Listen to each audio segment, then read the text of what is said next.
Dapat pa po bang sundin ang utos ni Moises yan? Yun ay binibigyan lang natin ng katuparan. Ano ba ang utos ng Diyos na ibinigay na kay Moises? Yung kasing utos ni Moises sa 10 utos ay binuo lang yun sa isang utos sa panahon natin ngayon. Kasi halimbawa, 10 utos kasi nilagay sa kamay. Wag mo, isa lamang ang Diyos sa iyong sasambahin. Pag sinabing Diyos, 3 persona ang tinatalakay. Yan ang ibig sabihin. Huwag kang gagawa ng mga bagay na inanyuhan para sambahin. Yan, Diyos. Pangatlong utos, huwag mong babanggitin ang Diyos sa walang kabuluhan. Pang-4 na utos, ipangilin mo ang araw ng Sabat upang sambahin ang Diyos. Pan-5, igalang mo ang iyong ama at ang iyong ina para humaba ang iyong buhay dito sa ibabaw ng lupa. Pang-6, huwag kang papatay. Pang-7, huwag kang mangangalunya. Huwag mong kukunin yung asawa ng iba, huwag mong asawahin. Pang-8, huwag kang magnanakaw.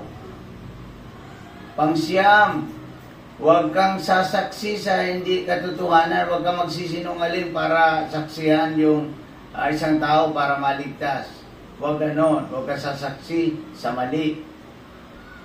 Pang-10, huwag mong kukunin ang pag-aari ng iyong kapitbahay. Baka man ito o asawa niya man ito o pera, huwag mong kukunin. Itong 10 utos na galing kay Moises, binuo ito ng 1 Corinthians chapter 10 verse 31. Sabi niya, if you eat or drink or whatever you do, do it all for the glory of God. Ano sa Tagalog yun? Sabi niya sa Tagalog, kung ikaw man ay kumakain o umiinom, gawin mo ito sa ikararangal ng Diyos. Yan. Kung mahal mo talaga ang Diyos, di huwag ka magnakaw. Kung mahal mo talaga ang Diyos, huwag mong kunin yung asawa ng iyong kapitbahay. Maliwanag po.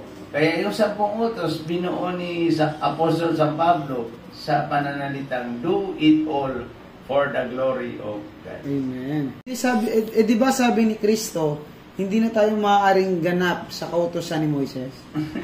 Mali po yan sinasabi mo. Yan ay nandoon sa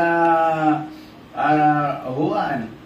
Mali po yan. Ang sinasabi ng Panginoong Jesucristo ay dapat nating bigyan ng kaganapan ang mga kautosan. Ano ba ang ibig sabihin ng kaganapan? Katuparan. Mali ang sinasabi mo, hindi bibigyan ng kaganapan, hindi po yun. Bigyan natin ng kaganapan. Kasi pag hindi mo binigyan ng kaganapan, ang Biblia mo duling. Kabila lang kung alin lang gusto mong basahin. Bibigyan natin na Joshua ng kaganapan ang lahat ng mga nakasulat sa Biblia sapagkat ito ay salita ng Diyos.